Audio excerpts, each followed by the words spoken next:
I don't know what I'm doing right now. Hello everybody, my name is Kelsey and we're about to get very, very nerdy with tag.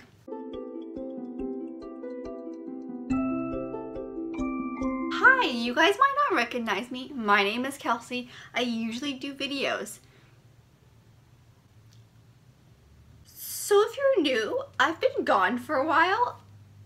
Not on purpose. I had technical difficulties and then I had footage issues, and here we are. Really far behind on lots of things. I have been recording, but footage disappeared and then it wouldn't go to be edited. So, sorry, and hopefully this will work now. So if you're seeing this video, that means it's working for now. So we'll just hope for the best. I don't know what I'm doing with my arms. Anyway, so I decided today that I would do the mid-year freak out tag that everybody on BookTube is doing right now because it looks like fun, and I figured what better way to come back than by doing a tag. I figured even though it's not really mid-year anymore, still gonna do it, so I'm just gonna get right into it. I will leave all the questions down below, and the original creator of this tag, who I'm blanking on the name right now, so let's just get right into it. So the first question is the best book that you have read so far this year, and I have a couple because I can't make up my mind. So the first one is Simon vs. the Homo Sapiens Agenda by Becky Albertalli. The second one is Persuasion by Jane Austen. And the third one was If I Was Your Girl by Meredith Russo. So these three were probably the ones that stuck out in my head the most. I loved all of them. They probably, I think, have the highest ratings on my Goodreads account when I was looking at the books that I've read so far, and I just enjoyed my time with these three the most. Where's the book? Marco!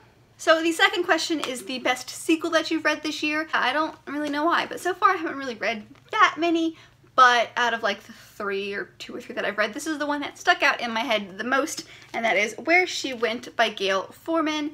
This one I remember listening to on audiobook and being like meh at first and then it getting like really good. I think I just had to get back into like contemporary. I hadn't read contemporary a lot this year. So that was probably the one that I liked the most, and I very much enjoyed this by the end of it. I definitely had good feelings for this one. So the next question is a new release that you are very excited about but haven't read yet. And I have two, and it's sad because I own both of them. The first one is Leah on the Offbeat by Becky Albertalli, and the second one is Obsidio by Amy Kaufman and Jay Kristoff. So yeah, these are the two that I'm probably the most excited about out of the books that have been released this year that I really, really want to read. Hello, it is future editing Kelsey. So while I was going back, I realized I forgot to answer the next question. I don't really know how. Anyway, I shall answer it for you now. So the next question are the books that you're most anticipating the release of for the second half of the year, and I have three because again, I cannot choose just one as an answer because I can't make decisions. It's fine. The first one is What If It's Us by Becky Albertalli and Adam Silvera. I'm very, very excited about that one. I just want it here right now, right this second. It sounds super cute and just The second one is Ladies' Guide to Petticoats and Piracy, the second in the Gentleman's Guide to Vice and Virtue series by Mackenzie Lee. And the third one is Two Dark Reigns, the third in the Three Dark Crown series by Kendra Blake. And I am so excited. I finished the first one and I started the second one, but someone else had it on hold at the library, so I had to return it. So I haven't actually finished the second one, but I am so excited.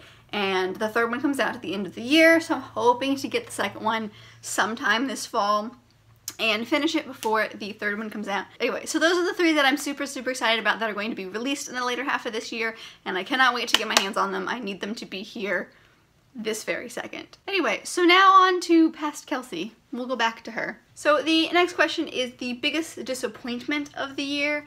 And I did enjoy a lot of books that I read this year, but I think the biggest disappointment for me personally was The Book Thief. I don't know, I think I gave it such like a big hype that I really, really wanted it to be super good, and it was just really slow for me. That's one I think I would probably give a second chance in a few years. It was like weird. It was like an okay book until the end, and then the ending was really good. But that's the one that I am going to use for this answer. Hello, it's Editing Kelsey, part 2 on a different day. So I'm really bad at this, and I somehow missed A second question. I know, it's bad. The next question, which I missed, is your most surprising read. This is one I've definitely talked about earlier in this video and later in this video, but that is If I Was Your Girl by Meredith Russo. This one I just picked up from the library totally on a whim. So I'd heard people talk about this on BookTube, but I didn't really have like a feeling either way whether or not I wanted to read it or not. It was just kind of like another book out there in the sea of books. And I was at the library and I just saw it and totally impulse pasted up and started reading it I think the next day and literally couldn't put it down. So I obviously went out and had to buy my own copy because I loved it that much. It was so surprising. It was everything I needed and didn't know that I needed. I find it really amazing that the author is a trans woman herself, so it comes from a place of knowing. She does have a note in the back of the book that basically says, you know, I take some of this as my experience, some of this is fictionalized, some of this is not. You know, it's a lot harder in person than I've made it in the book. I definitely think that this is a book that needed to be written. I feel like everybody needs to read this. It's not a long book, and I wanted it to be even longer, but I feel like this is a book that everybody needs to read. And it's just, it has so much love and a realness into it because it comes from people who have experienced those things. I find just her story really powerful, and I'm so glad that I read this, and like I said, total surprise read for me. So let's go back to Past Kelsey. The next question is your favorite new author, and this is new to writing or new to you, and so I picked new to me, and we're not surprised, and it is Becky Albertalli. If you couldn't tell, I own all of her books. Yeah, I love her. She's amazing. Her writing is very simple.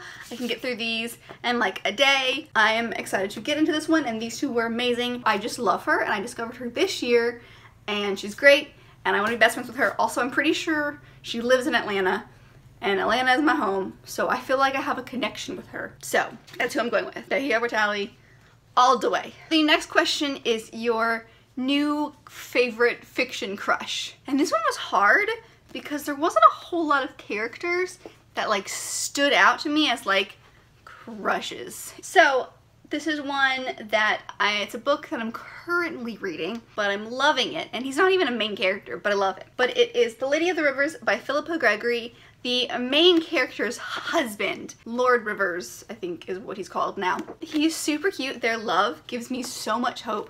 I love the two of them together. And he's like a soldier, so he's not there a whole lot. He's always like off doing battle things, and she's like missing him. And then when they're together, it's like cute adorableness. Their love is just wholesome, and I love him. And I don't know if it's because it's like what I'm reading right now. I love this. I love him. Richard's amazing. So that's what I'm gonna go with. So the next question is your new favorite character. And this is also a book that I'm currently reading. Actually, there are two here.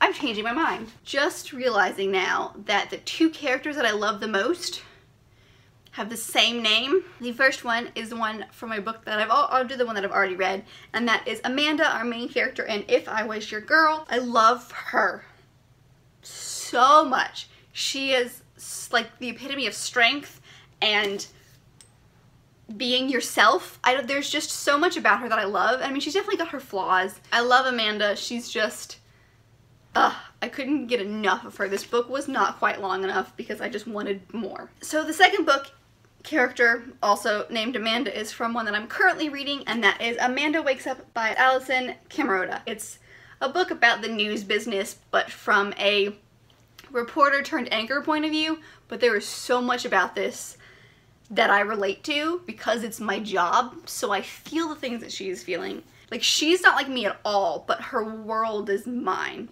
So the Amandas, ow. I'm going with the two Amandas as my favorite characters. They count as one if they're the same name, right? So the next question is a book that made you cry, and I'm gonna go with Where She Went. This one, when they finally talk about all of the things they need to talk about and they're not talking about for like 90% of this book, it was just a beautiful moment. It was like a happy cry because it was like, oh, feelings. But that's the one I'm gonna go with. I cried in a good way. It was a good cry. So the next question is a book that made you happy.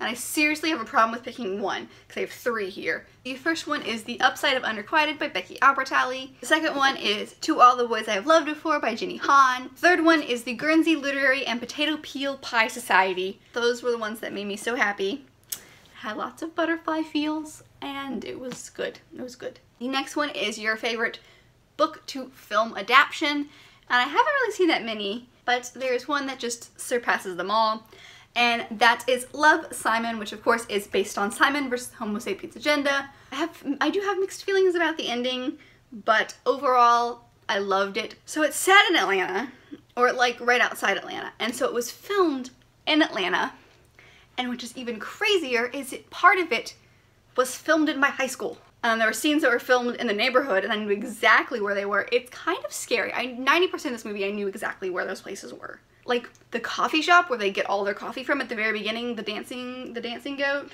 It's a real place. That coffee shop exists. But I did really enjoy this. It was very cute, and there were definitely things about it that I was like, but that's so different. But like overall I understand why they did the things that they did, but I did enjoy this one and I liked this one a lot. So overall, this would probably be my favorite. So the next question is your favorite review that you've written, or the booktube version is the favorite video that you've ever done. So I'm gonna do two kind of. I'm gonna do my favorite review and I'm gonna do my favorite YouTube video that I've done.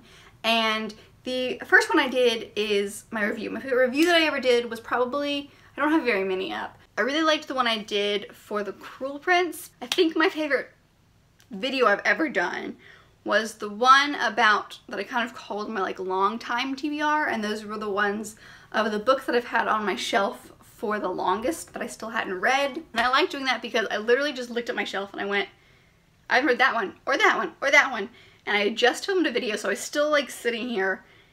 And so I just did another one, just like totally on the fly. I didn't have it planned. I wasn't even like planning on doing something like that. I just thought, you know, it might be fun. And because of it, I've read a few books on that list that I kind of forgot existed. So that was really fun for me to just get like another look at all the books that I have and have had for a while and need to read. The next question is the most beautiful book that you have bought or received. Probably my favorite book cover that I've bought so far this year is Autobiography. I mean, just look at that knit. Oh my gosh, it goes all the way around. It's so pretty. I like sunsets, so this makes me very happy. I don't know. I'm very excited about this. And they're on a book. It's just nice to look at, you know? So the next and last question is, what books do you need to read by the end of the year? So many. The one that I will read, I know, I'm going to read this by the end of the year, is Children of Blood and Bone by Tomi Adeyemi. It's like a chunker, but I need to read this. I really, really need to read this. So badly. So this is like prime #1. So with that being said, we have come to the end of this video. Thank you guys so much for watching. Let me know down in the comments what your favorite book of this year is. Are you like me? You can't like pick one. You have multiple. What is your favorite and or favorites? There, I shall open it up that way. That is all I have for you guys. Thank you for being patient and still being here, even though I've been gone for like a month and a half. Give this video a big thumbs up if you liked it, and subscribe if you want to be part of this awesome family that is still continuing to grow, which amazes me every single day. Thank you guys so much for watching, and I will see you in my next video. Bye!